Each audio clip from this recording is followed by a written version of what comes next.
Alright, like, click, subscribe, do all that. You already know what time it is. It's Netflix time. This series is called Sky Rojo. Season 1's got 8 episodes, 26 minutes apiece. Just came out about 3 weeks ago.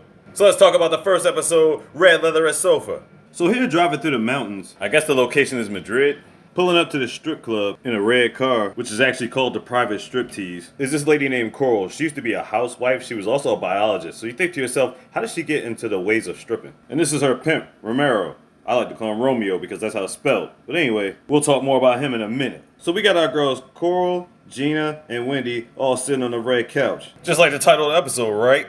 You know, they do what they can, trying to get the come up on niggas. And here we have Charlotte, the madam of the establishment. She's more like a, pimp side.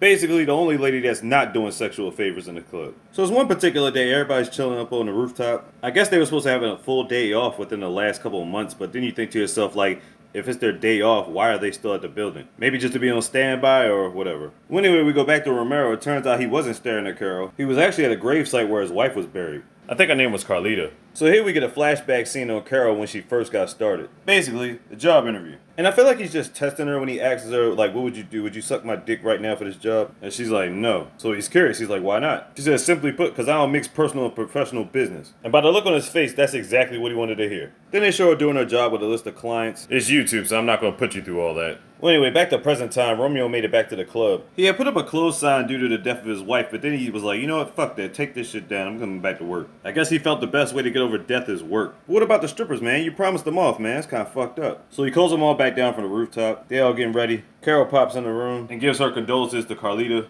And he wants to do things to her, and she's like, man, chill out, you got some business to attend to. And then Gina pops in. Apparently, Gina owed $5,400 for a while, because basically, she's trying to get up out of there. Because I guess she's just tired of stripping for good, you know what I'm saying? She's trying to find something else to do. Romeo's like, yeah, that's nice and all, but you still owe me on clothes, hair, and makeup, not to mention your mom's hospital bills I paid for. That in itself rounds up to about another $7,000. So after that, she's crying, giving this sob story. He ain't trying to hear none of that shit. He's like, look, you ain't going nowhere. Unbeknownst to Romeo, Gina's got something in her hand. I guess it's something hard that's on the table. And she's whacking him across the face with it. He looking like, what in all of the fuck is wrong with you? He ends up stabbing her in the side and her titty with this metal pin. I'm like, god damn. Wendy and Carol hear the commotion. And right before he almost chokes Wendy to death, Carol smashes him in the back of the head with some type of trophy he had on his desk. Now look at that. Blood coming out the back of his head, his eyes wide open, done deal, dead. He looks dead as shit to me, right? Exactly. So right then and there we get a random flashback to a random transaction. I'm guessing this is the first time when all three of them met each other. Basically it was a situation where they were all stripped down and they had them kissing each other. I'm pretty sure other things occurred, but they leave it to your imagination, so there you go.